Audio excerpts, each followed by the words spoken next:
নমস্কার বন্ধুরা, আজ 15ই আগস্ট। ঘড়িতে এখন 2টো বাজতে আর 3 মিনিট বাকি, রাত 2টো। যে পরিস্থিতিতে এখন বসে ভিডিও করছি, হয়তো লাইভ করা গেলে খুব ভালো হতো,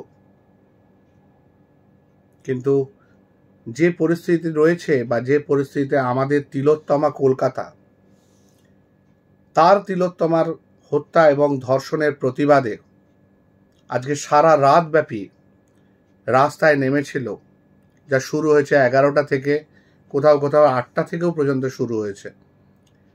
এবং সারা পশ্চিমবঙ্গের তথা সারা ভারতবর্ষ থেকে যে সাড়া পাওয়া গেছে, সেইটা নিয়ে যখন আমরা আজকে বা কালকে সকালে একটা বিবৃতি দেব ভেবেছিলাম যে আপনারা আমাদের পাশে রয়েছেন এবং একজন ডাক্তার কর্মী সহপাঠী ভগিনী, তার জন্য যে আপনারা এতটা সহমর্মিতা দেখিয়ে রাস্তায় নেমেছেন এবং মেয়েদের যে ইনসিকিউরিটি, মেয়েদের যে পদে পদে বিভিন্ন জায়গায় কর্মস্থলে, পরিবারে, রাস্তায় ঘাটে যে লাঞ্ছিত হতে হয়, তার প্রতিবাদে যে আপনারা রাস্তায় নেমেছেন, তার জন্য আপনাদের অনেক ধন্যবাদ দেওয়ার ইচ্ছে ছিল, বলার ইচ্ছে ছিল। সত্যজিৎ রায়ের ভাষায়, আমরা গণশত্রু হতে পারি কিন্তু আমাদের অনেক বন্ধু। কিন্তু এখন যে ঘটনাটা ঘটছে, আমি চোখের সামনে টিভিতে দেখছি, যেটা শুরু হয়েছে আরজিকর হসপিটালের ভাঙচুরের মাধ্যমে 12:15 থেকে 12:30টার মধ্যে, ঠিক যে সময়ে আমরা রাস্তায় হেঁটে যাচ্ছিলাম উই ওয়ান জাস্টিস বলতে বলতে, শান্তিপূর্ণ মিছিল, বাগুইহাটির এক প্রান্ত থেকে এক প্রান্তে লক্ষাধিক মানুষ হেঁটে চলেছিল। সেই জায়গায় দাঁড়িয়ে আজকে যে এই রকমভাবে একটা ভিডিও করতে হবে, বিশ্বাস করুন ভাবতে পারিনি। এখনো কথা বলতে গিয়ে আমার গলা কেঁপে যাচ্ছে। জাস্ট কদিন আগে আমরা দেখেছি যে বাংলাদেশে কি ভয়ঙ্কর পদ্ধতিতে, বলা যায় নারকীয় পদ্ধতিতে, একটা আন্দোলন একটা সরকারকে পতন করেছে এবং বহু মানুষ, বহু নিরীহ মানুষের মৃত্যু ডেকে এনেছে এবং বহু সরকারি সম্পত্তির ক্ষতি করেছে। সেই জিনিসটা পুনরাবৃত্তি হওয়ার কেমন একটা ভয়ঙ্কর বাজে আশঙ্কা দেখতে পাচ্ছি আজকে। এখন আমার সামনে টেলিভিশনে আমি দেখতে পাচ্ছি কিভাবে আরজিকর হাসপাতালের মধ্যে প্রায় 2-3 হাজার বহিরাগত, আমি বলছি বহিরাগত কারণ এরা ডাক্তার নয়, এরা আরজিকরের ভেতরের মানুষ নয়, মিছিলের মধ্যে থেকে, শান্তিপ্রিয় মিছিলের মধ্যে থেকে বেরিয়ে আসা কিছু সমাজ বিরোধী, আমি বলবো সমাজ বিরোধী, আন্দোলন বিরোধী, যারা হয়তো কোনো একটা বিশেষ গ্রুপ বা কোনো একটা বিশেষ উদ্দেশ্য নিয়ে ভেতরে ঢুকেছে এবং এদের একটাই পারপাস, এই শান্তিপ্রিয় আন্দোলনটাতে রাজনৈতিক রং দেয়া, এই শান্তিপ্রিয় আন্দোলনটার মানুষের মনোবল ভেঙে দেয়া।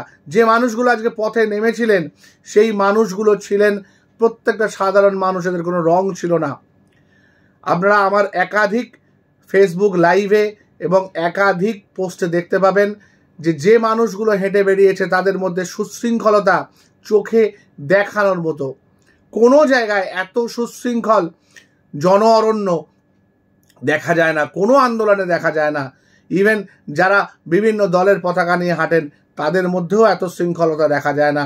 যে শৃঙ্খলতা এত রাতে, মাঝরাতে, একদম স্বাধীনতা দিবস যেখানে শুরু হচ্ছে, সেই সময়ে সেটা যেমন সেখানে জাতীয় সঙ্গীত গাওয়ার মধ্যে হয়েছে, সেখানে বন্দে মাতরম বলার মধ্যে হয়েছে, সেখানে উই ওয়ান জাস্টিসের মধ্যে হয়েছে। প্রতিটা মানুষ এক কথায়, এক সুরে, একভাবে একটা কথা বলেছে। আর সেই আন্দোলন, যেই আন্দোলনের সূত্রপাত হয়েছিল, একটি ডাক্তারি ছাত্রীকে, আমাদের বোন, আমাদের কন্যা তুল্য ডাক্তারি ছাত্রী নৃশংসভাবে শ্বাসরোধ করে হত্যা এবং ধর্ষণের মাধ্যমে আজকে যেন সেই মেয়েটির মৃত্যুর জন্য যে আন্দোলন তৈরি হয়েছে, সেই আন্দোলনকে একইভাবে কণ্ঠরোধ করে, শ্বাসরোধ করে মারার একটা ঘৃণ্য প্রচেষ্টা তৈরি হচ্ছে। এবং আমার দৃঢ় ধারণা এর মধ্যে আমাদের রাজ্য শাসক এবং তাদের যে কর্তৃপক্ষ, প্রশাসকের একটা প্রকৃত প্রত্যক্ষ মদত, আমি প্রচ্ছন্ন মদত বলবো না, প্রত্যক্ষ মদত রয়েছে।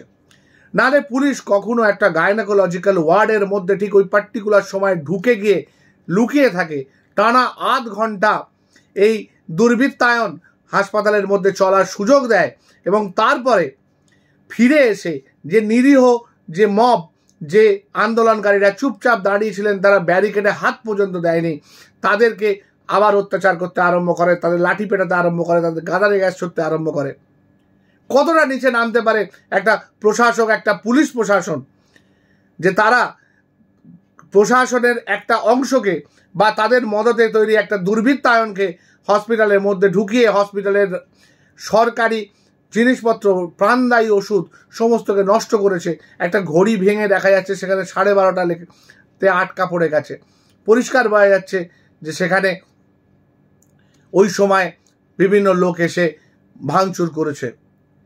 ওষুধ যেখানে রাখা থাকে সেই অংশ ভেঙে গেছে, খাট পড়ে আছে, একটা পুলিশের গোটা ভ্যান উল্টে পড়ে আছে।